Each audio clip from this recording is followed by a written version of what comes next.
Hola, qué gusto que estés aquí. Una vez más te recuerdo tener tu libreta a la mano, tu Biblia, no sé, algún post-it para resaltar algo que el Señor te quiera hablar hoy. Estoy segura que te va a hablar hoy porque es su deseo hablar con nosotros. La lección de hoy es la lección número 17 y es ¿qué hizo Cristo por mí y por qué lo necesito? Hay un versículo clave que quiero leer que está en Lucas 19:10 y dice, porque el Hijo del Hombre vino a buscar y a salvar lo que se había perdido. ¿Qué hizo Cristo por mí y por qué lo necesito? Vamos a retroceder un poco en el tiempo. Adán y Eva fueron creados a imagen de Dios, pero ellos pecaron contra Dios. Desde ese momento, toda la humanidad nos rebelamos contra Dios. Esta separación de Dios se refiere en la palabra de Dios como pecado. Este pecado produce una muerte espiritual para toda la raza humana. Pero ya que Dios es bueno, en su misericordia nos prometió mandarnos un Salvador para que todos aquellos que nos arrepintiéramos de nuestros pecados y pusiéramos nuestra fe y confianza en Él, pudiéramos alcanzar salvación. Jesús, por su muerte en la cruz y su resurrección de los muertos, ha mostrado este poder de Dios y rompió la fuerza del pecado. En esa acción, Dios nos ha dado salvación. Repito, si ponemos nuestra fe y confianza en Él. Volvamos al versículo que leí al principio en Lucas 19:10. ¿Por qué vino Jesús? Jesús vino a buscar y a salvar lo que se había perdido.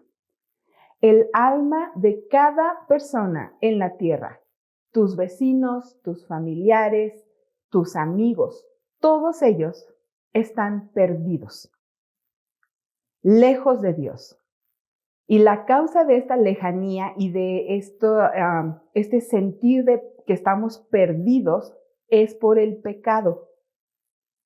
El pecado trae una separación de Dios, no es una condición, digamos, temporal, es algo permanente. Estamos separados de Dios. Pero Jesús, en su gran amor, en su gran misericordia, vino para buscar y para salvar aquello que se había perdido. Y en esta acción de su venida trajo una reconexión.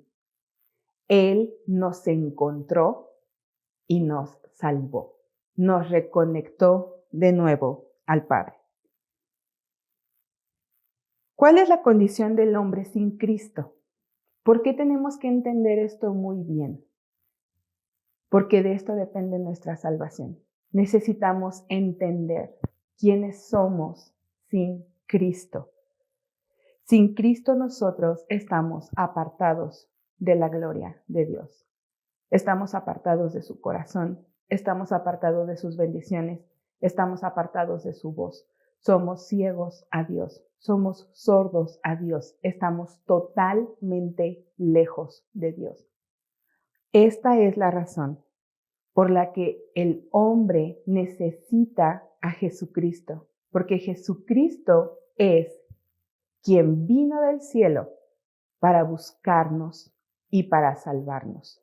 El hombre sin Cristo está perdido. El que practica el pecado es del diablo, porque el diablo peca desde el principio. Para esto apareció el Hijo de Dios, para deshacer las obras del diablo. Jesús vino, nos buscó, nos salvó, pero Él deshizo las obras del diablo. Él las deshizo. Para esto apareció el Hijo de Dios. Entonces nos liberó. Recuerda, el pecado es una ofensa que hacemos directamente contra Dios. Yo no sé si en tu corazón hay gratitud al escuchar esto o hay un asombro. Porque el Señor vino y no solo, sabes, nos rescató y nos dejó igual, sino que nos liberó. Él deshizo todo esto que provocaba esta separación entre nosotros y Dios. Jesús la desapareció. Jesús la deshizo. Esa es la obra de Cristo por mí. Esta es la razón por la que lo necesitamos. Porque no hay otra manera en la que podamos ser librados de las obras del diablo. No hay otra manera. Isaías 53:5 nos explica que hay 4 cosas que hizo Jesús en la cruz por nosotros. La primera de ellas es que Él fue herido por nuestras rebeliones. Él no necesitaba hacerlo. Creo que en nuestra cultura estamos tan acostumbrados a ver un crucifijo, estamos tan acostumbrados a escuchar acerca de que un día Jesús vino y murió y podemos verlo en imágenes y en fotografías y en películas, que creo que nos hacemos un poco, no sé si la palabra correcta sea indolente, pero quiero que pienses en esto. Él fue herido por nuestras rebeliones. Mientras Él era perfecto, mientras Él era hijo, mientras Él era santo, mientras Él nunca había ofendido a su Padre, Él nunca cometió nada contra su Padre. Él nunca estuvo separado de su Padre.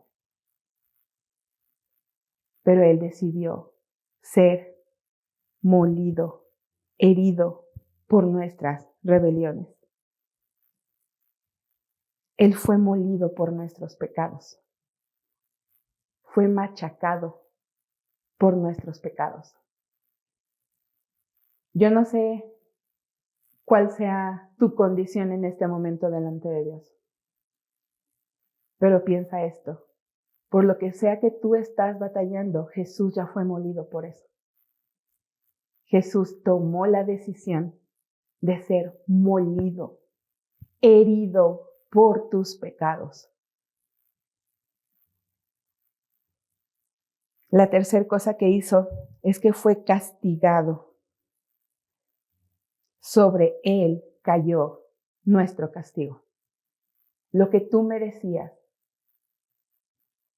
Sabes, aún lo que tú estás pensando o algún día pensaste que merecías recibir, Jesús lo tomó. Y ese castigo cayó sobre de Él, porque fue su elección hacerlo. La cuarta cosa que sucedió en la cruz es que Él fue golpeado. Pero fíjate cómo transformó estos golpes y por esas llagas nosotros fuimos sanados. Él es un glorioso Señor. Yo no sé tú cómo piensas acerca de Jesús en la cruz.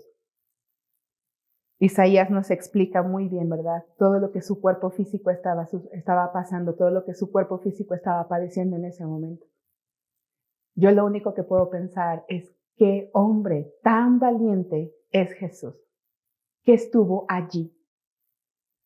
Y qué hombre tan amoroso, qué hombre tan visionario, qué hombre tan poderoso, que mientras estaba allí, lo hizo pensando en mí, lo hizo pensando en ti.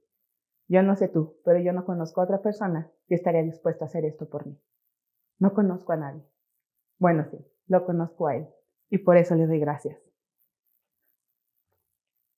Mientras estaba pasando todo este proceso en el cuerpo de Jesús, cargando el pecado, siendo molido, siendo herido, siendo castigado, algo estaba sucediendo en la relación entre Dios y la humanidad.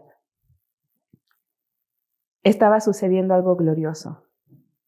Segunda de Corintios 5, 19, 21 dice, Dios estaba en Cristo reconciliando consigo al mundo. Escucha esto. No tomándoles en cuenta a los hombres sus pecados. Y nos encargó a nosotros la palabra de la reconciliación. Así que somos embajadores en nombre de Cristo, como si Dios rogara por medio de nosotros. Os rogamos en nombre de Cristo. Reconciliaos con Dios. Al que no conoció pecado, por nosotros lo hizo pecado, para que nosotros seamos justicia de Dios en él. Wow. No tomándoles en cuenta a los hombres sus pecados, para que nosotros seamos justicia de Dios en él. En ese momento de la cruz, en tu peor momento en la vida, en el momento en el que lo ofendiste, en el momento en el que se levantó algo en tu corazón contra Dios e hiciste algo, en ese momento, la cruz está disponible para ti y para mí. Y esta misma palabra se hace realidad. Dios anhela una reconciliación. Y cuando tú vuelves a la cruz, esta reconciliación es inmediata y esta anulación de pecados se hace inmediata. Es sorprendente la obra que hizo Jesucristo en la cruz. ¿Ahora entiendes por qué lo necesitamos? ¿Entiendes qué fue lo que está haciendo por nosotros aún hoy la cruz y la obediencia de Jesús? Dios estaba reconciliando a la humanidad. Y ahora nosotros estamos en paz con Dios. Es algo sorprendente. Es la obra de Jesús y de la cruz. Ahora, yo no sé tú, pero en ese momento yo me siento sobrecogida. Es como, ¿y ahora qué hago con esto? ¿No? ¿Qué responsabilidad tengo ahora? ¿Sabes cómo podemos seguir, avanzar? Lo que tenemos que hacer ahora es ejercer el ministerio de la reconciliación. Porque como te dije al inicio de la lección, toda la humanidad, y yo no sé tú, pero cuando yo pienso en toda la humanidad, pienso en todos los que están muy lejos de mí, no pienso en países muy lejanos de mí. Pero cuando toda la humanidad lo pongo más cerca y pienso en mi familia, pienso en mis amigos, pienso en mis vecinos, entonces la palabra toda la humanidad conlleva otra responsabilidad. Son personas que están a mi alrededor. Y con todo esto que está ahora sobre de mí, esta gracia sobreabundante sobre de mí, lo que el Señor espera es que este ministerio que Jesucristo hizo en la cruz, el ministerio de la reconciliación, ahora yo pueda ejercerlo. No teniendo que pagar por los pecados de nadie más, porque el sacrificio de Jesús es más que suficiente. Pero con la misma pasión, con la misma entrega, con la misma valentía, con la misma visión que tenía mi Señor en la cruz. Llevar a la humanidad de regreso al Padre. Este es el ministerio que el Señor nos ha encargado a nosotros. Y en esta acción en la cruz, en Isaías 53:6 dice que todos nosotros nos descarriamos como ovejas. Cada cual se apartó por su camino, mas Jehová cargó en él el pecado de todos. A esto se le llama una transferencia gloriosa. No sé si has escuchado ese término antes, pero te voy a decir qué es. La transferencia gloriosa se traduce como Cristo tomando nuestro pecado. Cristo tomando nuestro pecado, justificándonos ante Dios. Él pagó nuestra deuda total. El sacrificio de Jesús sigue activo hoy. Podemos acceder a la cruz hoy todavía. Así que mientras oras, mientras lees tu Biblia, mientras sigues estudiando, nunca olvides cuál es la razón de lo que lo haces. Porque lo que Jesús hizo por nosotros es algo que trascendió la eternidad. Lo que Jesús hace por nosotros sigue impactando nuestra eternidad. Que Dios te bendiga.